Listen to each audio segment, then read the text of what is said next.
गिरिडीह जिले के अंतर्गत लोकाया थाना क्षेत्र के बारदौनी गांव में 3 हत्या के मामले की उद्भेदन कर लिया गया है। खोरीमहुआ अनुमंडल पुलिस पदाधिकारी राजेंद्र प्रसाद ने एक प्रेस वार्ता आयोजित कर खुलासा किया कि पत्नी और उसके पुत्र व पुत्री का हत्यारा कोई और नहीं बल्कि उसका पति ही है। आरोपी ने अपना अपराध भी स्वीकार कर लिया है।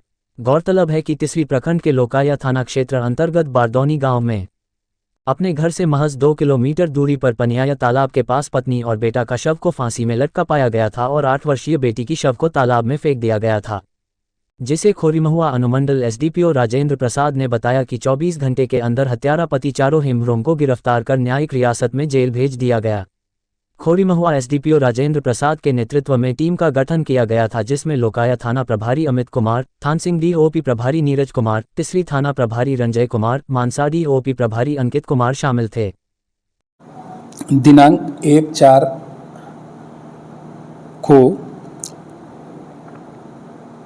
वादी पूरन टुड्डू है, उसने थाना में आवेदन दिया कि चारों हेमरम, सुनील हेमरम, मंजलू हेमरम और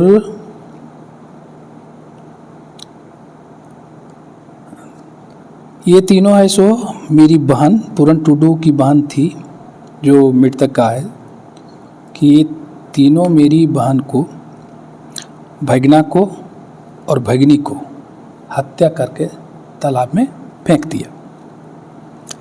इसके आवेदन पर पुलिस अधीक्षक गिरिडीह के द्वारा एक स्पेशल इन्वेस्टिगेशन टीम मेरे नेतृत्व में बनाया, जिसमें इंस्पेक्टर गांवा,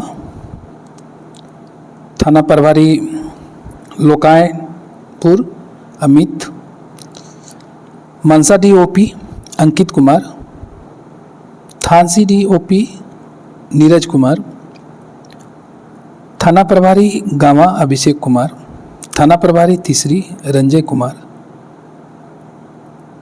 जेएसआई सतीश कुमार लोकायनपुर थाना, अरुणकांत पांडे थानसी डीओपी जेएसआई और तकनीकी शाखा का आरक्षी 523 राजेश गुप्ता का गठन, एक एसआईटी का गठन इनके द्वारा किया गया है, एसपी साहब के द्वारा।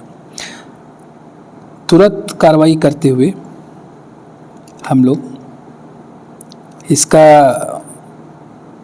उद्भेदन का प्रयास प्रारंभ हो गया। उद्भेदन में ये बात आई कि चारों हेमरम जो बरदौनी का है, लोकायनपुर थाना के बरदौनी का है, उसकी पत्नी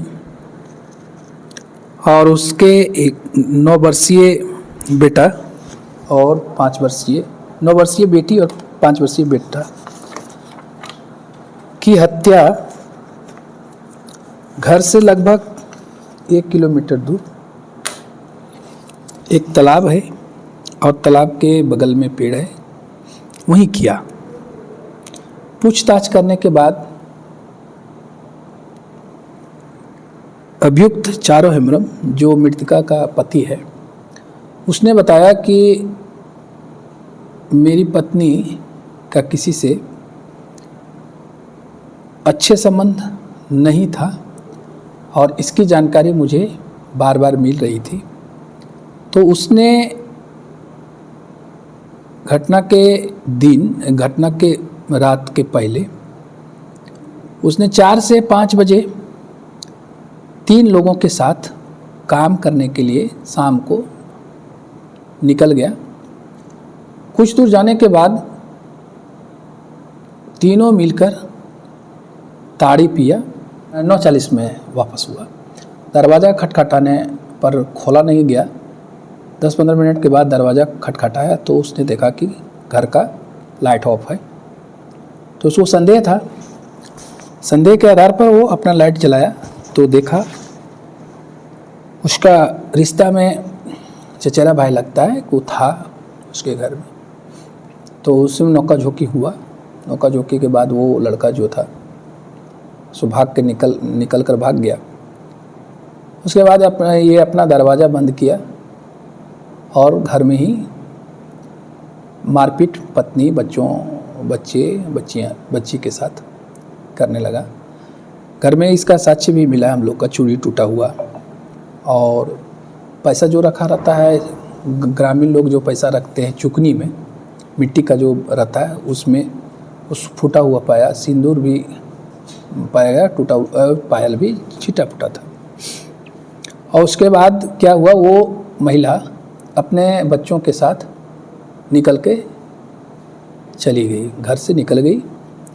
ये आदमी शराब में धुत था, पूरा शराब पिया हुआ था। पीछा करते हुए कुछ दूर जाने के बाद सबसे पहले तालाब के किनारे अपनी बेटी को ऊंचाई से नीचे पत्थर था, चट्टान था, उस पर फेंक के पटक दिया, जिससे बेटी चोटिल हो गई। चोटिल होने के बाद वो अपनी माँ को सपोर्ट करने के लिए उठ के फिर अपने जो चारों हिम्मत है उसको मारपीट करने लगा, बचाने के लिए, मम्मी को बचाने के लिए। फिर है पुनः ये बेटी को फिर पटक के तालाब में फेंक दिया। इसके बाद वह अपना बेटा था, जो 5 वर्षीय बेटा, उसको महिला के ही साड़ी से पेड़ में फंदा लगाकर बेटा को गला में फंदा लगा दिया, और कुछ पार्ट उसका जैसे था, लंबा था, तो एक पार्ट में उसको लगाया, दूसरे पार्ट में अपनी पत्नी को गला बांध करके मार दिया।